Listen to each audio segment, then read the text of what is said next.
segment of the show for today. We're talking to Mr. Caine, Mr. Kenneth Caine, who is the coordinator of the Nashville Black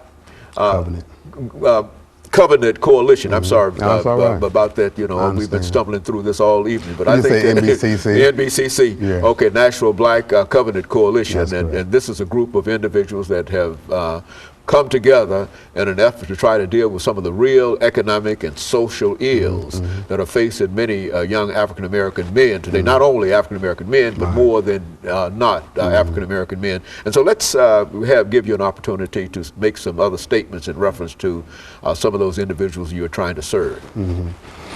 Well, as I said, it comes out of my spiritual center. I believe people of faith have a responsibility, and so issues that we're trying to deal with, as I said, with people with the felonies, but also understanding the terrible economic conditions people are having to live through, despite what they say about the average unemployment rate. You know, as you know, in our communities, when they have a recession, we have a depression, right? And so that's continuing, but it's getting worse. And of course now the violence and the drug scene. And so we understand that something structurally must be done. We understand that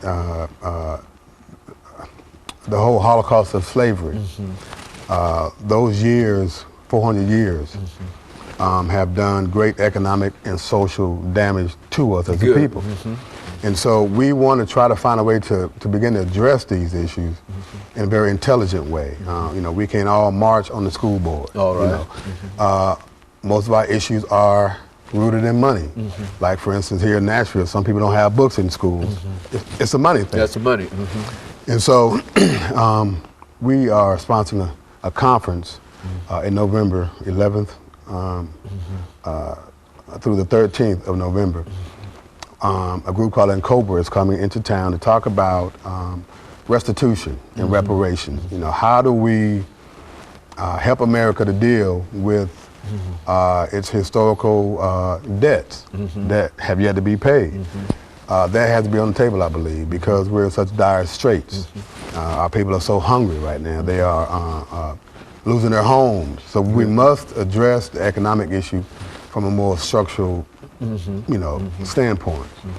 Also on the agenda for our conference on next month at Tennessee State University, by the way, we're going to try to address our whole HBCUs across the country. We know that they've been under attack for some time.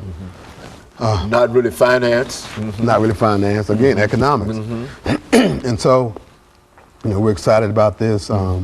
We have Dr. Al-Hadi is going to give a piece about the whole HBCU experience and our economic dilemmas that we're facing, as is Fisk is facing, you know, difficulty. You know, many of our schools are facing difficulty. Same, okay. And yet these schools have educated, from what I'm told, the majority of the educated class in America. You know, and so we want to continue those legacies of our HBCU. We must reclaim them, okay, and help them to grow and flourish, you know. So. And to all of these, so this conference is November the